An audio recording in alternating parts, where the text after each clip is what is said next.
সুপ্রিয় দর্শক, আমি মগরাহাট থেকে ডাক্তার আনোয়ারুল হক। আজকের বিষয়, আপনি গর্ভবতী হয়েছেন কিনা বুঝবেন কি করে। তো প্রথমে আলোচনা করতে হবে যে গর্ভবতীর লক্ষণ কি। গর্ভ অবস্থার প্রাথমিক কিছু লক্ষণ যা আপনি শনাক্ত নিজেই করতে পারেন।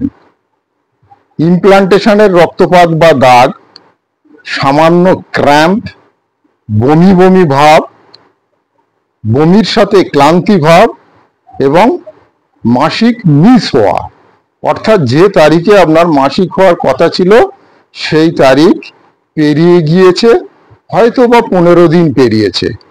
যাই হোক, আমরা সুপারিশ করব যে আপনি শর্তটি নিশ্চিত করার আগে একটি রক্তের গর্ভাবস্থা পরীক্ষা অর্থাৎ blood pregnancy test and urine pregnancy test.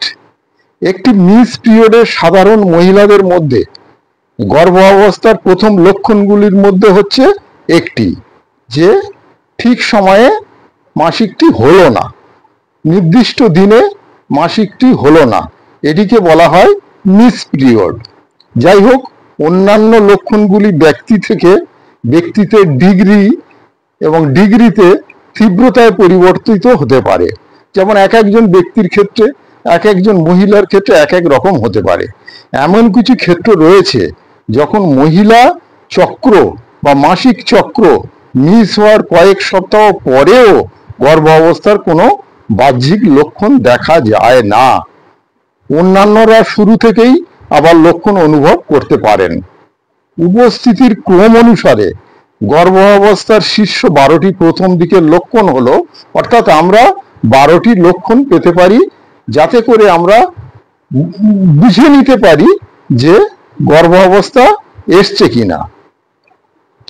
Implantation রক্তপাত, ইমপ্লান্টেশন ক্র্যাম্প, বমি বমি ভাব, বমির সাথে ক্লান্তি, ক্লান্তি ইতিবাচক রক্তের গর্ভাবস্থা পরীক্ষার ইতিবাচক প্রস্রাব এবং গর্ভাবস্থা পরীক্ষার উন্নত বেসাল শরীরের তাপমাত্রা চার, একটি মিস করা মাসিক, স্তন আবেগপ্রবণতা, মেজাজের পরিবর্তন এবং মানসিক পরিবর্তন, ঘন ঘন মূত্রত্যাগ, ঘুমের অসুবিধা, এর সাথে আবারও বলছি ইমপ্লান্টেশন রক্তপাত থাকতে পারে।